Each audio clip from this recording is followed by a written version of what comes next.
Assalamualaikum warahmatullahi wabarakatuh. Waalaikumsalam. Alhamdulillah wassalatu wassalamu ala sayyidina Rasulillah Sayyidina Muhammad bin Abdullah wa ala alihi wa sahbihi wa walah ma ba'd. Kita bersyukur kepada Allah Subhanahu wa taala pada pagi hari ini Allah taala kumpulkan kita di majelis yang penuh berkah.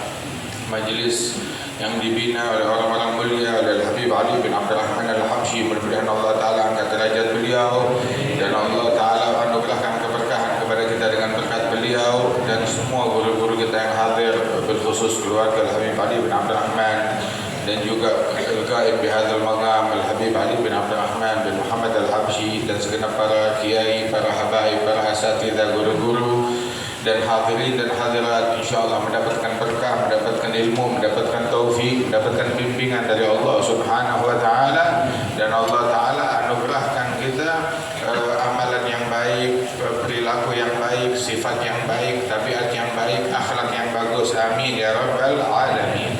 Dibahas di majelis ini tentang husnudzan, sangka baik. Sangka baik adalah perintah dari Allah Ta'ala. Sangka buruk adalah larangan dari Allah Subhanahu Wa Ta'ala. Di dalam Al-Quran Allah Subhanahu Wa Ta'ala memanggil la yashar qaumun min qaumin asa yakunu khairan minhum wa la nisa'un nisa'in asa yakuna khairan minhunna wa la talmizu anfusakum wa la tanabazu bil alqab bi'sal ismul fusuq ba'da al-iman wa man lam yatub fa ulaika humudz zalimun. Ya ayyuhalladzina amanu la yaghtab ba'dukum ba'dhan ayuhibbu ahadukum ay yakula lahma akhihi maitan fakarihtumuh. Sampai Allah Subhanahu wa taala berfirman tentang prasangka buruk tersebut, yang mana prasangka buruk disabdakan di dalam hadis dari Rasul sallallahu alaihi wasallam, iyyaka wadh-dhann fa innahu akdzabul hadis. Berhati-hatilah dari prasangka buruk, sebab prasangka buruk adalah berita yang paling dusta. Itu prasangka adalah berita yang paling dusta. Jangan prasangka buruk kepada orang lain, apalagi menempatkan prasangka buruk itu bagaikan berita yang yakin. Itu prasangka yang buruk adalah watak orang-orang yang buruk, perangai orang-orang yang buruk, orang-orang yang jelek selalu sangka jelek, tapi orang-orang yang baik selalu sangka baik. Inna ba'dadh-dhanni itsmun, firman Allah Ta'ala, sedikit sebagian, sedikit aja dari prasangka itu dosa, sedikit, apalagi kalau prasangkanya banyak. Karenanya itu orang yang baik sangka baik, tapi orang yang hatinya penuh dengan keburukan, dia berprasangka buruk. Nganggap semua orang maling, soalnya dia wataknya watak maling. Nganggap semua orang jahat, soalnya dia juga jahat. Saya aja kalau begitu juga bakal begitu, sama, soalnya dia jahat, soalnya dia juga bejat. Waliyadzubillah min dzalik. Karenanya di dalam hadis Rasulullah bersabda khaslatan laisa fawqahuma syai'un minal khair, husnudzan billah, husnudzan bi ibadillah. Ada dua perkara, tidak ada yang lebih baik daripada dua perkara ini: sangka baik kepada Allah, sangka baik kepada hamba-hamba Allah. Itu sangka baik kepada hamba-hamba Allah adalah bagian dari prasangka baik kepada Allah Subhanahu wa taala. Ada dua hal, enggak ada yang lebih jahat daripada dua hal ini: sangka buruk kepada Allah dan sangka buruk kepada hamba-hamba Allah. Jadi sangka buruk kepada hamba Allah itu adalah bagian dari berprasangka buruk kepada Allah Subhanahu wa taala. Allah taala berikan kepada kita itu peluang untuk mendapatkan pahala anugerah melalui sangka baik kepada Allah taala. Sehingga Allah taala berfirman dalam hadis qudsi, ana inda dhanni 'abdi bi falyadhunna bi ma syaa. Aku sesuai dengan prasangka hambaku. Silakan hambaku berprasangka kepadaku sekehendaknya, semaunya. Mau Allah Ta'ala mau berprasangka Allah Maha Pengampun, maka dia diampunin oleh Allah Ta'ala. Berprasangka Allah memaafkan, insya Allah dia dimaafkan oleh Allah Ta'ala. Allah bakal memberi, insya Allah diberi oleh Allah Subhanahu wa Ta'ala. Tapi yang berprasangka Allah nggak mau ngasih saya, ya nggak dikasih. Allah nggak mau ngampuni saya, bakal diampunin oleh Allah Subhanahu wa taala. Jadi dibukain peluang. Falyadhunna bi masya, silakan berprasangka kepadaku apapun yang kamu mau, apapun yang kamu suka. Maka sangka baik kepada Allah taala. Hassin dzununaka bil maula taral busyra farqu inda dzununil abdi fatadra ja'al haditsu bidzaka kama yura. Perbagus sang prasangkamu kepada Tuhan, kepada Allah Ta'ala. Niscaya kamu akan melihat kabar gembira di mana-mana. Kamu akan menyaksikan kebahagiaan, kegembiraan. Selalu ada kabar gembira dari Allah Ta'ala. Sebab Allah sesuai dengan prasangka hambanya. Ketahuilah hal tersebut sebagaimana kita baca di dalam hadisnya Nabi besar Muhammad sallallahu alaihi wasallam. Makanya orang tuh kalau doa, falyajzim fi talab. Dia doa tuh biar mantap di dalam doanya itu, yakin kalau doanya bakalan dikabulkan oleh Allah Subhanahu wa taala. Sampai tuh persiapan doa itu adalah sangka baik kalau doanya dikabulkan oleh Allah Subhanahu wa taala. Allah taala bilang, "Idza sa'alaka ibadi anni fa inni qarib." Kalau hambaku bertanya tentang aku, katakan kepada aku dekat sama dia kok. Aku dekat kepada hamba tersebut. فَلْيَسْتَجِيبُوا لِي وَلْيُؤْمِنُوا بِي لَعَلَّهُمْ يَرْشُدُونَ. Itu disuruh doa kepada Allah Subhanahu wa taala, mendekat kepada Allah Subhanahu wa taala. Ujibu da'watad da'i idza da'ani falyastajibu li wa liyu'minu bi la'allahum yarshudun. Saya menjawab doa orang yang memanggil saya. Disuruh kita husnuzan. Kalau Allah taala menjawab, baru doa husnuzan dulu, sangka baik. Kalau Allah taala menjawab orang yang berdoa, baru kita diperintahkan berdoa kepada Allah dan mendekat kepada Allah Subhanahu wa taala. Sehingga Allah Subhanahu wa taala memerintahkan kepada kita sekalian, bahkan Allah taala perintahkan kepada Qul ya ibadiyalladzina asrafu ala anfusihim la taqnatu min rahmatillah. Katakan wahai hamba-hambaku yang udah banyak ngezalimin diri sendiri, berbuat dosa kepada diri sendiri, ngejahatin diri sendiri. Kita bikin dosa, apa kita ngezalimin Allah? Enggak, Allah enggak bisa dizalimin. Kita ngejahatin Allah? Enggak, kita enggak ngejahatin Allah. Kita ngejahatin diri kita sendiri. Zalamta wa ma illa li nafsika ya fata zalamta wa zulmun nafsi min akbahil wasfi wa zulmun nafsi min akbahil zulmi. Kamu berbuat kezaliman, berbuat jahat, yang kamu jahatin diri sendiri, dan menyakiti diri sendiri adalah sifat yang paling tercela. Kezaliman yang paling jahat, menzalimin diri sendiri, mencelakakan diri sendiri. Wah, begitu juga dalam berbuat dosa, yang kita zalimin diri kita sendiri. Allah Ta'ala bilang, ya ibadiyalladzina asrafu ala anfusihim, wahai hamba-hambaku yang udah ngejahatin diri sendiri, berbuat kezaliman kepada dirinya sendiri. La taqnatu min rahmatillah. Jangan kalian putus asa dari rahmat Allah. Innallaha yaghfiru dzunuba jami'a. Allah mengampuni semua dosa. Semua dosa bisa diampuni oleh Allah Ta'ala, kecuali syirik. Tapi pun syirik, kalau kita taubat kepada Allah Ta'ala diampuni. Lalu bagaimana itu ceritanya? Semua dosa bisa diampuni oleh Allah, kecuali syirik. Ya, artinya kalau kita meninggal dunia belum sempat bertaubat, selain syirik, dosa-dosa kita bisa aja diampuni oleh Allah Ta'ala, kecuali syirik. Kalau syirik, ya taubat selagi masih hidup. Taubat, balik ke dalam agama Islam selagi dia masih hidup, nah itu juga diampuni, dimaafkan oleh Allah Subhanahu wa taala. Innallaha yaghfiru dzunuba jami'a. Itu bahkan di dalam hadis qudsi, Ibnu Adam, seandainya kamu bikin dosa sampai menuhin langit, bumi dan langit penuh dengan dosa kamu, terus kamu datang kepadaku ya, tanpa mensyirikkan Allah dengan apapun juga, maka Allah Ta'ala sanggup mengampuni, enggak peduli dengan dosa kita. Subhanallah, Allah Ta'ala memberi, enggak peduli dalam memberi, memberikan ampunan, mengampuni, enggak peduli dalam memberikan ampunan. Tinggal kita sungguh-sungguh mendekat kepada Allah Ta'ala. Soalnya dengan maksiat, dengan dosa kita, Allah enggak dirugikan. Allah enggak dirugikan, kita yang merugiin diri sendiri.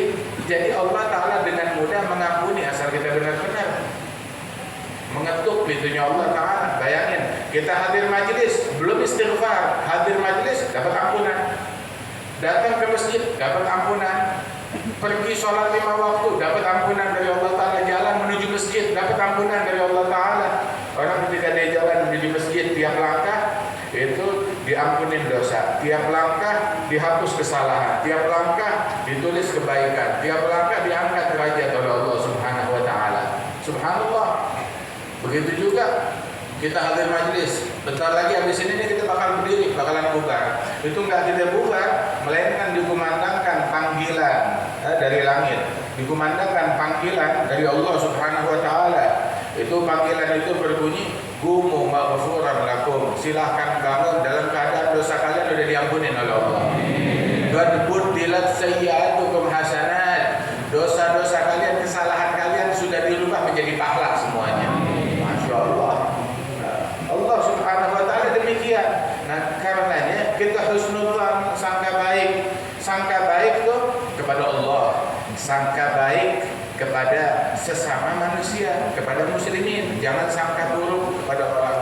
Sampai dibilang tuh, anggap setiap orang yang kita temui jangan-jangan itu Nabi Khadir atau Sayyidina Khadir. Anggap setiap orang yang kita temui jangan-jangan itu Khadir. Dan anggap setiap malam yang kita lalui jangan-jangan itu malam Lailatul Qadar.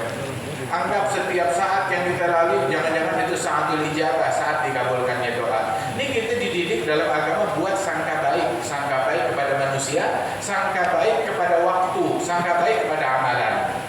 Sampai dikatakan di dalam hadis, inna rajul la yatakallam bi kalimatin min ridwanillahi ta'ala la yulgi laha balan. Seseorang berucap satu kalimat dari kalimat yang diridhoi oleh Allah, wala yulgi laha balan, dan dia pun juga enggak sadar kalau itu kalimat tuh hebat kadarnya di sisi Allah Ta'ala. Gara-gara kalimat tersebut dia naik derajat yang paling tinggi di sisi Allah Subhanahu wa Ta'ala. Fayablugh min ridwanillah, dia mencapai ridwannya Allah Subhanahu wa Ta'ala. Tapi ada juga orang mengucapkan satu kalimat yang dimurkai oleh Allah Subhanahu wa Ta'ala. Gara-gara kalimat tersebut masuk ke dalam api neraka lebih jauh daripada bintang yang paling jauh. Waliyad billah min dzalik. Jadi hati-hati. Allah Ta'ala menyembunyikan salas fi salas. Allah menyembunyikan 3 perkara dalam 3 perkara. Allah menyembunyikan ridha-Nya dalam ketaatan. Jangan ngegampangin meremehkan ketaatan sekecil apapun juga. Sangka baik dengan setiap kebaikan, dengan setiap ketaatan. Jangan meremehkan ketaatan, termasuk kehadiran kita di majelis kayak begini. Kehadiran kita di dalam salat 5 waktu, kehadiran kita di dalam berpagi-pagi menuju Jumat, atau datang menuju salat 5 waktu di awal waktu. Jangan meremehkan hal tersebut. Atau duduk berzikir habis salat 5 waktu, atau buka Al-Quran walaupun cuma sempat baca 1 lembar atau 1 kaca atau setengah. Jangan meremehkan ma'ruf, kebaikan sekecil apapun juga. Sebab Allah menyembunyikan kebaikannya, pahalanya itu ridhonya di dalam kebaikan. Jangan-jangan berapa banyak orang gara-gara satu kebaikan yang kecil dia dapat husnul khatimah berkat satu hal yang baik yang dikira orang kecil. Dan Allah Ta'ala menyembunyikan murkanya di dalam maksiat. Jangan ngegampangin kemaksiatan sekecil apapun juga di mata manusia. Maksiatul kabirah. Maksiat kepada yang maha besar, enggak kecil. Makanya ulama bilang enggak ada dosa kecil. Nanti urusan dosa sama yang maha kecil atau yang maha besar. Kalau urusan kita sama yang maha besar, semua dosa besar. Tuh, itu dosa jadi kecil. Kalau kita anggap itu besar banget, kita takut itu dosa besar, nah itu jadi kecil, mudah diampuni oleh Allah Ta'ala. Tapi dosa jadi gede kalau kita kecilin. Kecil, remeh, gampang. Nah, itu jadi gede gara-gara kita kecilin. Wah, kata. Nah itu jangan ngegampangin dosa sekecil apapun, sebab Allah Ta'ala menyembunyikan murkanya di situ.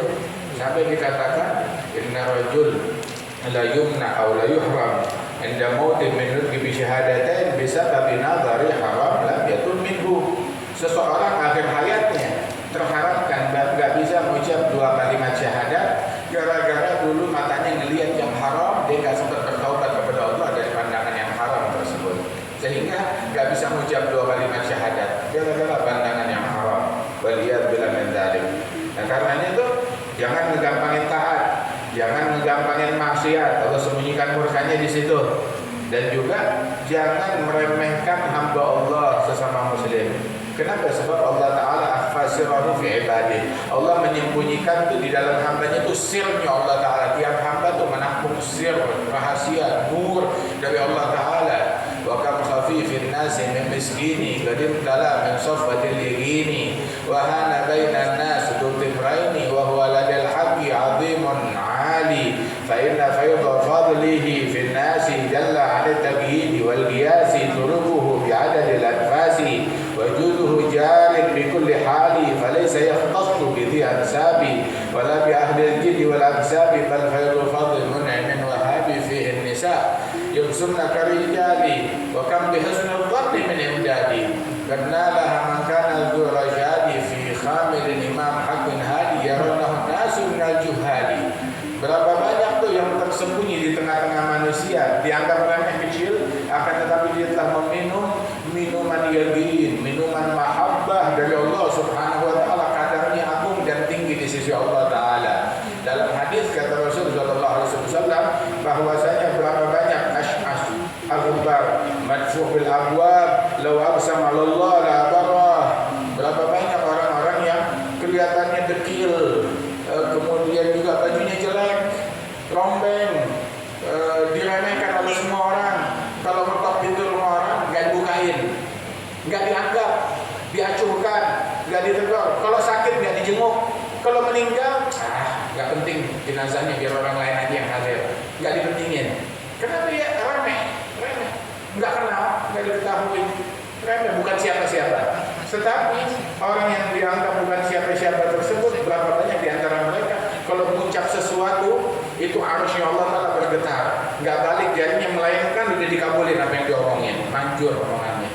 Tapi banyak orang berprasangka buruk kepada orang-orang yang demikian, sangka baik kepada semua hamba-hamba Allah. Ada satu orang tuh, dia mau belajar sama gurunya, ya Syekh, ya Ustaz, saya mau belajar apa? Ismullahil A'zam. Ajarin saya nama Allah yang paling agung, Ismullahil A'zam, yang kalau dipakai buat doa langsung kontan dikabulin. Nah ya udahlah, kalau emang begitu kamu ngaji, belajar. Ini gurunya kebetulan memang sahib Ismullahil A'zam. Dia mengenal, mengetahui Ismullahil A'zam. Maka dia bilang sama itu, kalau emang demikian, ya kamu pegang belajar, saya lihat, nanti saya ajarin.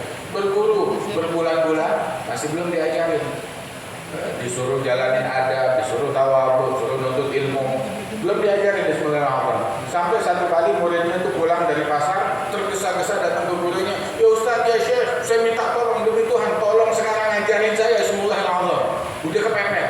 Loh kenapa? Saya mau gunakan itu nama. Kenapa? Saya ngelihat orang zalim di pasar, dia ngeganggu satu orang tua sepuh, diganggu, diteror, dipalak, dipukulin, dikurang ajarin, gak punya sopan santun kepada orang tua, zalim itu pejabat. Saya mau pakai itu Bismillahirrahmanirrahim buat nyumpain itu pejabat. Bentar. Orang tuanya yang dizalimin kayak gimana? Nah, bajunya kayak begini, wajahnya seperti ini, janggutnya seperti ini, pakaiannya seperti ini. Itu guru saya yang ngajarin saya Ismullahil A'zam.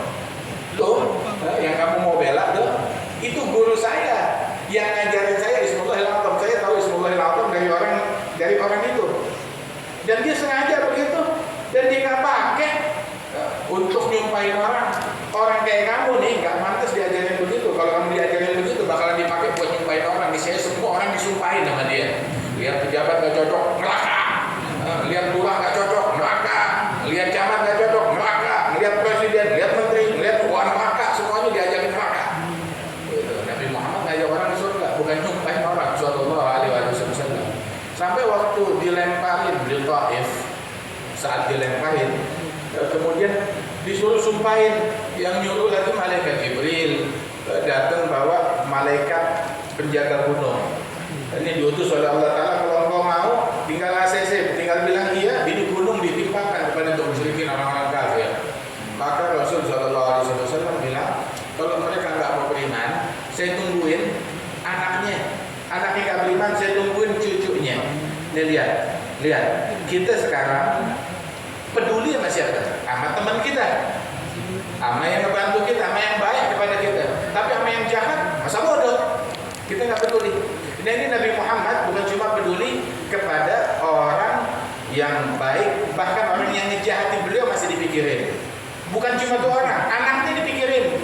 Kita sama teman kita, ya teman-teman, tapi anak, ntar dulu. Anaknya dia masa bodoh, apalagi cucunya, apalagi keturunannya. Tapi Nabi Muhammad, orang yang memusuhi dia dipikirin, anaknya dipikirin, cucunya dipikirin, keturunannya dipikirin. Dia nggak mau beriman, saya tungguin anaknya.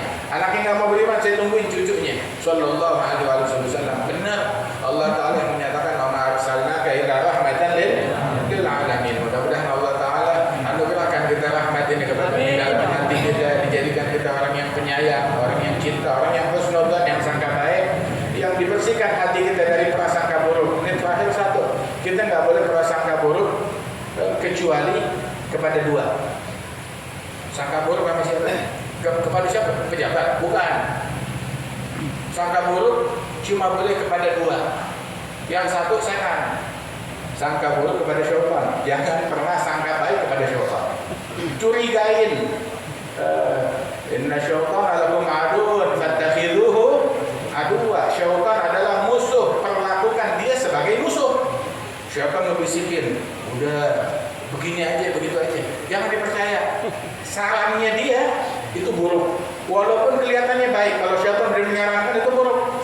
Apapun enggak, inna syaitana ya'idukumul faqra wa ya'murukum bil fahsya. Janjinya syaitan bikin kalian tambah krisis, tambah miskin, tambah susah. Makanya orang yang cari solusi dalam riba, dalam praktek riba, mencari solusi di dalam kezaliman, dalam haknya orang lain, dalam mencuri, dalam memalak, dalam menodong, itu bukan solusi.